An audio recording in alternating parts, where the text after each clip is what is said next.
അങ്ങനെ Asia cup UAE September 9 ആരംഭിക്കുകയാണ്.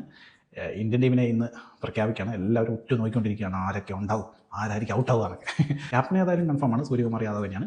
നമ്മളിന്ന് നോക്കാൻ പോകുന്നത് ഏഷ്യ കപ്പ് നേടിയ ഇന്ത്യൻ ക്യാപ്റ്റന്മാർ ആരൊക്കെ എന്നാണ്.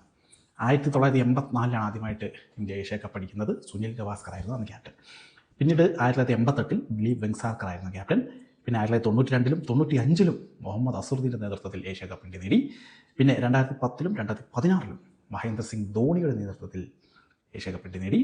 പിന്നെ 2018 2023 രോഹിത് ശർമ്മയുടെ നേതൃത്വത്തിലാണ് ഏഷ്യ കപ്പ് നേടിയത്. ശരിക്കും പറഞ്ഞാൽ 5 ക്യാപ്റ്റന്മാരാണ് ഏഷ്യ കപ്പ് ഉയർത്തിയിട്ടുള്ളൂ. വെച്ചാൽ ഇതുവരെ 50 ഓവർ ഫോർമാറ്റിലായിരുന്നു കളി നടന്നുകൊണ്ടിരുന്നത്. ഇതിപ്പോൾ 2020 ഫോർമാറ്റിലാണ്. തീർച്ചയായും അതിശക്തമായ ടീം തന്നെയാണ്. അതിനിപ്പോൾ ഏത് ആൾക്കാരെ ഒഴിവാക്കി ടീമിനെ പ്രഖ്യാപിച്ചാലും ടീം ശക്തം തന്നെയാണ്. സൂര്യകുമാർ യാദവ് അപ്പം ഈ ലിസ്റ്റിൽ ഇടം പിടിക്കട്ടെ. ഈ മുൻ താരങ്ങളെ കൊണ്ട് വലിയൊരു ശല്യമായി മാറിക്കൊണ്ടിരിക്കുകയാണ്. ഇപ്പം അവരുടെ ഈഗോയും അവരുടെ ഫ്രസ്ട്രേഷനും അവരെ കൊണ്ട് ചെയ്യാൻ പറ്റാത്തതും അല്ലെങ്കിൽ അവർക്ക് ദേഷ്യം ഉണ്ടായിരുന്ന കാര്യങ്ങളൊക്കെ വിളിച്ച് പറഞ്ഞുകൊണ്ടിരിക്കുന്ന ഒരു കാലഘട്ടമാണെന്ന് തോന്നുന്നു. ഇങ്ങനെ ഓരോരുത്തർ ഇരുന്ന് പറയുക. കഴിഞ്ഞ ദിവസം വീരേന്ദ്ര സെവാഗ് പറയുന്നത് കേട്ടു, ഇർഫാൻ പത്താൻ പറയുന്നത് കേട്ടു. അങ്ങനെ ഒരുപാട് താരങ്ങൾ ഓരോ പഴയ താരങ്ങളെക്കുറിച്ച് അവർ അങ്ങനെയായിരുന്നു ഇങ്ങനെയായിരുന്നു, എന്നെ നശിപ്പിച്ചത് അവനാണ്, അത് അങ്ങനെയാണ് ഇതിങ്ങനെയാണ് എന്ന് പറഞ്ഞിങ്ങനെ പറഞ്ഞിരിക്കുക. ഇപ്പോൾ ഏറ്റവും ഒടുവിൽ അമ്പാടി റായിഡുവിൻ്റെ ഒരു പ്രസ്താവന. അതായത് കഴിഞ്ഞ വർഷം T20 വേൾഡ് കപ്പ് ഇന്ത്യ ജയിച്ചല്ലോ, സൗത്ത് ആഫ്രിക്കൻ്റെ ഫൈനലിൽ തോപ്പിച്ച്. അതിനകത്ത് ഏറ്റവും നിർണായകമായത് സൂര്യകുമാർ യാദവിൻ്റെ ക്യാച്ചാണ്. അതായത് ഡേവിഡ് മില്ലറെ ലാസ്റ്റ് ഓവറിൽ പറന്ന് പിടിച്ച ക്യാച്ച്, ബൗണ്ടറി ലൈനിൽ നിന്ന് തൊട്ടില്ലായെന്നും പറഞ്ഞ് പിടിച്ച ആ ക്യാച്ച്.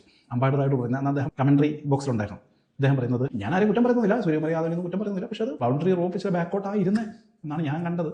ശരിക്കും അത് 6 ആണ്, കപ്പ് സൗത്ത് ആഫ്രിക്കയ്ക്ക് കൊടുക്കേണ്ടതാണ്. കാരണം ഞാനൊന്നും ടീമിലില്ലല്ലോ, എന്നാ ടീമിലെടുക്കാതെ പറഞ്ഞാൽ പലപ്പോഴും പലരും പറ്റിക്കുക ചെയ്തത്. അതുകൊണ്ട് ഇത് കപ്പ് ഇന്ത്യക്കൊന്നുമല്ല, ശരിക്കും സൗത്ത് ആഫ്രിക്കയ്ക്ക് കൊടുക്കേണ്ടതാണ്. ഇങ്ങനത്തെയൊക്കെ പറച്ചിലുകളാണ് പറയുന്നത്. എന്തോ നാളെ അതൊക്കെ ഇന്ത്യക്ക് എത്ര അഭിമാനം നൽകുന്നത്, എത്ര ത്രില്ലിങ് മാച്ച്. നമ്മളിങ്ങനെ ആലോചിക്കുമ്പോൾ ഇപ്പോഴും കുളിര് ഉള്ളുന്ന മാച്ചുകളതൊക്കെ. അതിനെങ്ങനെ ഇത്ര ചീപ്പാക്കി, ഇത്രയും വലിയ മാസ്മരിക ക്യാച്ചിനെയൊക്കെ ഒന്നും അല്ലാതാക്കി വർത്താനം പറയാതെ അതിനോടൊക്കെ ബഹുമാനം ഉണ്ടല്ലോ, അത് നശിപ്പിക്കാതെ. ഒരു കാര്യം ഉറപ്പായി, ഏഷ്യ കപ്പിൽ ഇന്ത്യയും പാകിസ്ഥാനും തമ്മിലുള്ള മത്സരം നടക്കും, ഇല്ലെങ്കിൽ നടത്തിക്കും ആര്, അതിൻ്റെ ബ്രോഡ്കാസ്റ്റേഴ്സ്. കാരണം ഏറ്റവും കൂടുതൽ ലാഭം കൊയ്യാൻ പോകുന്നൊരു മത്സരം അതാ. ഇന്ത്യ പാകിസ്ഥാൻ മത്സരങ്ങളുടെ പരസ്യ റേറ്റൊക്കെ കണ്ടാൽ തലയിറങ്ങി താഴെ വീഴും, അത്രയ്ക്ക് ഹോറിബിളാണ്. ഏഷ്യ കപ്പ് 2020 ഇന്ത്യ പാകിസ്ഥാൻ മത്സരത്തിനുള്ള ടെലിവിഷൻ ഡിജിറ്റൽ പരസ്യ നിരക്കുകൾ കുത്തനെ ഉയരുന്നു. 10 സെക്കൻഡിന് 14 ലക്ഷം മുതൽ 16 ലക്ഷം രൂപ വരെയാണ് ഇന്ത്യയുടെ മത്സരങ്ങൾക്കായി ബ്രോഡ്കാസ്റ്ററായ സോണി പിക്ചേഴ്സ് നെറ്റ്വർക്ക്സ് ഇന്ത്യ വിലയിട്ടിരിക്കുന്നത്. 2031 വരെ ഏഷ്യ കപ്പിൻ്റെ സംപ്രേഷണാവകാശം സോണിക്കാണ്. 10 സെക്കൻഡ് പരസ്യത്തിന് 16 ലക്ഷം രൂപ വരെയാണ്. മറ്റു മത്സരങ്ങൾക്ക് അത്രയില്ല. ഇന്ത്യ പാകിസ്ഥാൻ പോലെ ഹോട്ട് മത്സരമല്ല, എല്ലാം ഒരു ഉറ്റു നോക്കുന്ന ഒരു മത്സരമല്ല ലോകം മുഴുവൻ. അതിൻ്റെ പരസ്യ നിരക്ക് ഇങ്ങനെ കൂടി വരിക. ഇപ്പം നിലവിൽ 16 നിൽക്കുകയാണ്. പിന്നെ മുന്നോട്ട് പോകുമ്പോൾ 25 30 ആയെന്ന് വരും. എങ്ങനെയുണ്ട്?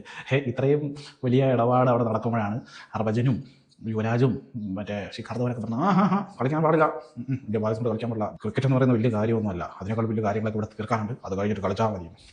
ആരും മൈൻഡ് ചെയ്തിട്ടില്ല. അവരുടെ ലെജൻസിൽ നിന്ന് അവർ പിന്മാറി. അതിന് വലിയ വ്യൂവർഷിപ്പ് ഒന്നുമില്ല, വലിയ എഫക്റ്റ് ഒന്നും ആയുമില്ല. പക്ഷേ ഇത് റിയൽ ഇന്ത്യയാണ് കളിക്കുന്നത്. അതിനൊരു പവറുണ്ട്, പവർ. ഏഷ്യ കപ്പ് തുടങ്ങാൻ പോകുന്നതോടുകൂടി, ഏഷ്യ കപ്പ് 2020 കൂടി ആക്കിയതോടുകൂടി 2020 ഒരു ആവേശത്താണ് ഇപ്പോൾ എല്ലാവരോടും. അപ്പോൾ 2020 ഇപ്പോൾ നിലവിൽ ഏറ്റവും കൂടുതൽ സ്ട്രൈക്ക് റേറ്റ് ഉള്ള ബാറ്റ്സ്മാൻമാർ ആരൊക്കെ എന്നാണ് നമ്മൾ നോക്കാൻ പോകുന്നത്. 1ാം സ്ഥാനത്ത് മറ്റാരുമല്ല, T20 നമ്പർ 1 ബാറ്ററും ഇന്ത്യൻ ഓപ്പണറുമായ അഭിഷേക് ശർമ്മയാണ്. 193.8 അദ്ദേഹത്തിൻ്റെ സ്ട്രൈക്ക് റേറ്റ്. 193.8, ഓൾമോസ്റ്റ് 200-ൻ്റെ അടുത്ത്. അത് ഒരു ബോളിൽ 2 റൺ മിനിമം എടുത്തിരിക്കും. 2ാം സ്ഥാനത്ത് ടിം ഡേവിഡാണ്, 168.7. ഓസ്ട്രേലിയയുടെ ഒരു മിന്നും താരമാണ്. കഴിഞ്ഞ സൗത്ത് ആഫ്രിക്കയ്ക്കെതിരെയും അതിന് മുമ്പുള്ള വെസ്റ്റ് ഇൻഡീസിനുള്ള എതിരെയുള്ള സീരീസിലൊക്കെ ഇദ്ദേഹം തകർക്കുകയായിരുന്നു.